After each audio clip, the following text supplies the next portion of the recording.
मध्य गुजरात में वहेली सवारथी ज वातावरण में पलटो। दाहोद, पंचमहाल, महिसागर सहित विस्तारों में वरसाद वरस्यो।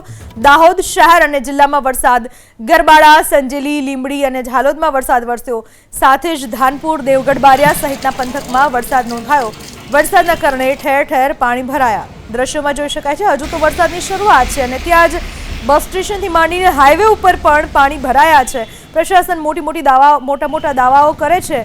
गामडाओनी वात तो दूर नहीं रही पण शहरों में पण आवी स्थिति छे अने त्यां सुधी हाईवे पर पण पाणी भराय छे, जेना कारणे लोकोने भारे हालाकीनो सामनो करवो पड़े छे। अने हजू तो वरसादनी सीजन शरू थशे। वरसाद ज्यारे वधारे वरसशे त्यारे लोकोनी हालत शुं थशे ए तो हवे प्रशासन ज जाणे।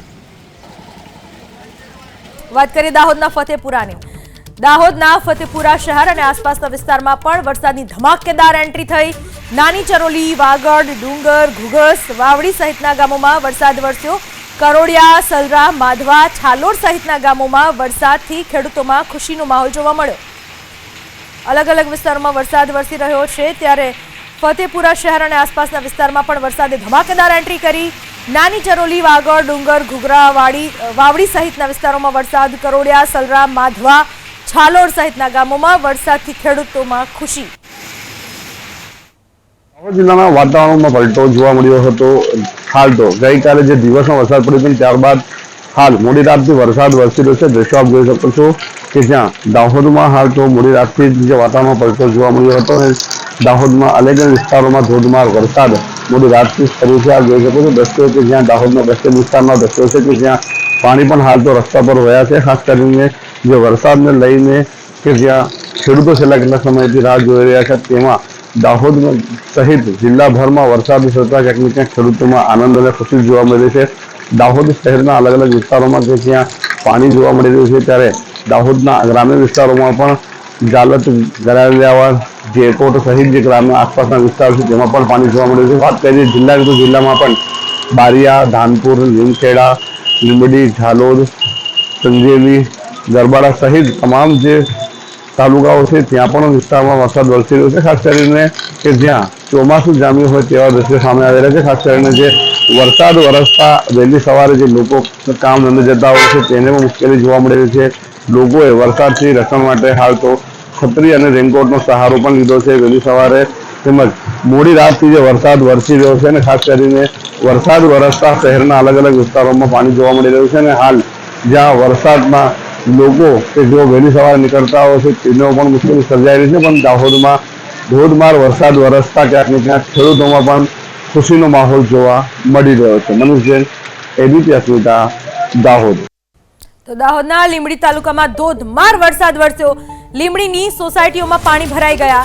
આણુ શ્રીધામ સોસાયટીમાં પાણી ભરાયા। લીંબડીના દીપનગર વિસ્તારમાં પણ પાણી ભરાયા। વરસાદી પાણીની સાથે ગટરના ગંદા પાણીનો નિકાલ। વરસાદની સાથે ગટરના પાણી ઉભરાતા લોકોને પડી હાલાકી। વરસાદના પાણીની સાથે ગટરના ઢાંકણા ખુલ્લા રહી જતા ગટર બેક મારતા ગટરના પાણી પણ વરસાદના પાણીમાં ભળ્યા અને રોડ ઉપર ગટરના પાણી પણ વરસાદના પાણીની સાથે વહ્યા, જેના કારણે લોકોને મુશ્કેલી પડી ત્યાં સુધી કે લોકોને બીમારીનો ભય પણ સતાવી રહ્યો છે। પંચમહાલ જિલ્લામાં ગાજવીજ સાથે વરસાદ। ગોધરા શહેર અને તાલુકામાં વરસાદ। હાલોલના ગ્રામ્ય વિસ્તારમાં મોડી રાત્રે વરસાદ। જાંબુઘોડા, શિવરાપુર સહિતના વિસ્તારોમાં વરસાદ। ગાજવીજ વરસાદના કારણે નદી નાળા છલકાયા। વાવણી લાયક વરસાદના કારણે ખેડૂતો ખુશખુશાલ થયા। વાત કરીએ હવે સૌરાષ્ટ્ર તરફની। ગીર સોમનાથ જિલ્લામાં વરસાદનું આગમન। વેરાવળ અને તાલાલા પંથકમાં ઝરમર વરસાદ। તાલાલા અને આસપાસના ગામોમાં વરસાદ વરસ્યો। વરસાદના કારણે ગીર સોમનાથ જિલ્લાના ખેડૂતોમાં ખુશી। ગીર સોમનાથ જિલ્લામાં વરસાદને કારણે ગરમીથી રાહત મળી। ખેડૂતોના ખેતર પણ જાણે અત્યારથી જ હર્યા ભર્યા જોવા મળી રહ્યા છે અને સાથે વાવણી ક્યાંક ક્યાંક થઈ પણ ચૂકી છે। જ્યાં વાવણી નથી થઈ ત્યાં વાવણીની તૈયારી પણ શરૂ કરી દેવામાં આવી છે। મગફળી મોટાભાગના ખેડૂતોએ ત્યાં મગફળી વાવેલી છે અને સૌરાષ્ટ્રમાં મુખ્ય પાક તરીકે ગણવામાં આવે છે મગફળીને અને આ મગફળીની વાવણી થયા બાદ જે વરસાદ વરસી રહ્યો છે તે વરસાદ ખેડૂતોના ખેતરમાં કાચા સોના સમાન સાબિત થશે। ખેડૂતોના ખેતર પણ જાણે અત્યારથી જ હર્યા ભર્યા જોવા મળી રહ્યા છે અને સાથે વાવણી ક્યાંક ક્યાંક થઈ પણ ચૂકી છે। જ્યાં વાવણી નથી થઈ ત્યાં વાવણીની તૈયારી પણ શરૂ કરી દેવામાં આવી છે। મગફળી મોટાભાગના ખેડૂતોએ ત્યાં મગફળી વાવેલી છે અને સૌરાષ્ટ્રમાં મુખ્ય પાક તરીકે ગણવામાં આવે છે મગફળીને. અને આ મગફળીની વાવણી થયા બાદ જે વરસાદ વરસી રહ્યો છે તે વરસાદ ખેડૂતોના ખેતરમાં કાચા સોના સમાન સાબિત થશે. ખેડા જિલ્લામાં વરસાદની ધમાકેદાર એન્ટ્રી. ગળતેશ્વર તાલુકામાં 2 કલાકમાં અંદાજિત 3 ઇંચ વરસાદ વરસ્યો. ફાગવેલ તાલુકામાં 1 ઇંચ વરસાદ ખાબક્યો. સેવાલિયા, માલવણ, થર્મલ સહિતના ગામોમાં વરસાદ નોંધાયો. ભારે વરસાદને કારણે નીચાણવાળા વિસ્તારોમાં પણ પાણી ભરાઈ ચૂક્યા છે. ખેડા જિલ્લામાં વરસાદી માહોલ જોવા મળી રહ્યો છે. ખેડા જિલ્લામાં વરસાદની ધમાકેદાર એન્ટ્રી. ગળતેશ્વર તાલુકામાં 2 કલાકમાં અંદાજે 3 ઇંચ જેટલો વરસાદ વરસી ચૂક્યો છે. ફાગવેલ તાલુકામાં પણ 1 ઇંચ જેટલો વરસાદ વરસ્યો. સેવાલિયા, માલવણ, થર્મલ સહિતના ગામોમાં ભારે વરસાદ નોંધાયો છે અને વરસાદના કારણે નીચાણવાળા વિસ્તારોમાં પાણી પણ ભરાયા છે. કેટલાક વિસ્તારો પાણી થયા. વહેલી સવારથી જ વરસાદી માહોલ સમગ્ર ખેડા જિલ્લામાં જોવા મળી રહ્યો છે. ખાસ કરીને ગળતેશ્વર અને ફાગવેલમાં વધારે વરસાદ જોવા મળી રહ્યો છે. ગળતેશ્વર તાલુકામાં 2 કલાકમાં અંદાજે 3 ઇંચ જેટલો વરસાદ વરસી ચૂક્યો છે. હજુ પણ વરસાદી વાતાવરણ યથાવત છે. સવારે 6 વાગ્યાથી 8 વાગ્યા સુધીમાં અંદાજે 3 ઇંચ જેટલો વરસાદ વરસ્યો ગળતેશ્વરમાં. આ વિશે વધુ માહિતી આપવા આપણી સાથે જોડાઈ ચૂક્યા છે મારા સંવાદદાતા જલ્પેશ પટેલ. જલ્પેશ, ખેડા જિલ્લામાં કેટલો વરસાદી માહોલ જોવા મળી રહ્યો છે? કયા કયા વિસ્તારોમાં વરસાદી વાતાવરણ? જો પૂનમ, જે રીતના વરસાદ વરસ્યો અને ગુજરાતમાં સૌથી વધુ એવું કહી શકાય કે ખેડા જિલ્લામાં વરસાદ વરસ્યો. ગઈકાલે મોડી રાત્રે પણ વરસાદ હતો, સાંજે વરસાદ હતો, ગઈકાલે વહેલી સવારે વરસાદ હતો. આજની જો વાત કરવામાં આવે તો ગળતેશ્વર તાલુકામાં સૌથી વધુ સરેરાશ 3 ઇંચ જેટલો વરસાદ આજે વહેલી સવારે 6 વાગ્યાથી 8 વાગ્યા સુધીમાં નોંધાયો છે.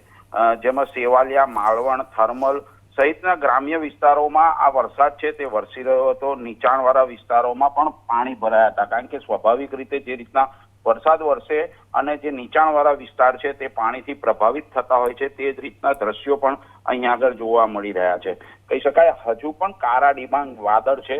અત્યારે વરસાદે ચોક્કસ વિરામ લીધો છે, પરંતુ હજુ પણ વરસાદી માહોલ છવાયેલો હોય તેવું ચોક્કસ લાગી રહ્યું છે. સાથે સાથે ફાગવેલની વાત કરવામાં આવે, કારણ કે ગળતેશ્વર તાલુકાની પાસે જ આવેલો તાલુકો છે જે નવનિયુક્ત અત્યારે જાહેર કરવામાં આવ્યો છે. ફાગવેલ તાલુકાના ગ્રામ્ય વિસ્તારોમાં પણ વહેલી સવારથી જ વરસાદ વરસી રહ્યો હતો. એટલે કહી શકાય કે જે વાવણી લાયક વરસાદ છે જેને લઈ ખેડૂતોમાં ચોક્કસ ખુશીની માહોલ દેખાઈ રહ્યો છે. સાથે સાથે જે નીચાણવાળા વિસ્તારો છે ત્યાં પાણી ભરાયા છે, જ્યાં આગળ પાણી ભરાયા છે ત્યાંના લોકો પણ ક્યાંક ને ક્યાંક હેરાન થઈ રહ્યા હોય તેવું ચોક્કસપણે લાગી રહ્યું છે. પૂનમ, આભાર જલ્પેશ આપનો તમામ માહિતી બદલ.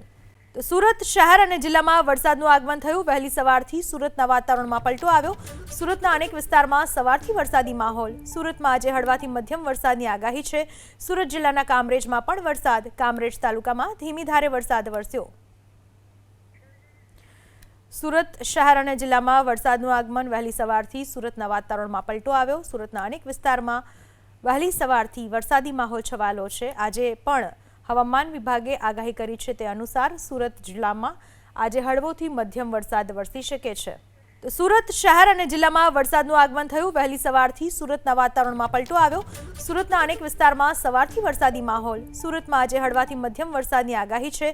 સુરત જિલ્લાના કામરેજમાં પણ વરસાદ. કામરેજ તાલુકામાં ધીમી ધારે વરસાદ વરસ્યો. સુરત શહેર અને જિલ્લામાં વરસાદનું આગમન. વહેલી સવારથી સુરતના વાતાવરણમાં પલટો આવ્યો. સુરતના અનેક વિસ્તારમાં વહેલી સવારથી વરસાદી માહોલ છવાયેલો છે. આજે પણ હવામાન વિભાગે આગાહી કરી છે તે અનુસાર સુરત જિલ્લામાં આજે હળવોથી મધ્યમ વરસાદ વરસી શકે છે. વાત કરીએ હવે છોટાઉદેપુરની. છોટાઉદેપુર જિલ્લામાં વહેલી સવારથી વરસાદ. છોટાઉદેપુરની મુખ્ય બજાર, કસ્બા વિસ્તારમાં વરસાદ. બોડેલી તાલુકામાં પણ ગાજવીજ સાથે વરસાદ. બોડેલીના ચાચક, ઢોકલિયા, જાખરપુરામાં વરસાદી માહોલ.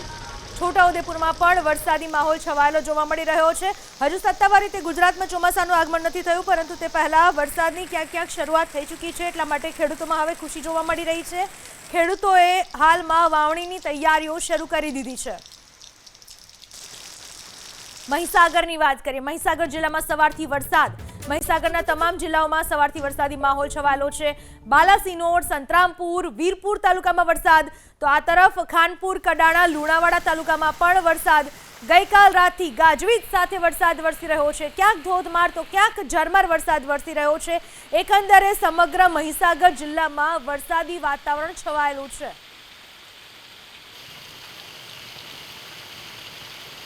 મહીસાગર જિલ્લામાં ક્યાંક ધીમી ધારે તો ક્યાંક ધોધમાર વરસાદ વરસી રહ્યો છે। આજે સવારથી જ વરસાદી માહોલ સમગ્ર મહીસાગર જિલ્લામાં, જેમાં બાલાસિનોર, સંતરામપુર, વીરપુર, ખાનપુર, કડાણા, લુણાવાડા તમામ તાલુકાઓમાં વરસાદ વરસી રહ્યો છે। ગઈકાલ રાતથી જ વીજળીના કડાકા ભડાકા સાથે ગાજવીજ સાથે વરસાદી માહોલ જોવા મળી રહ્યો છે મહીસાગર જિલ્લામાં।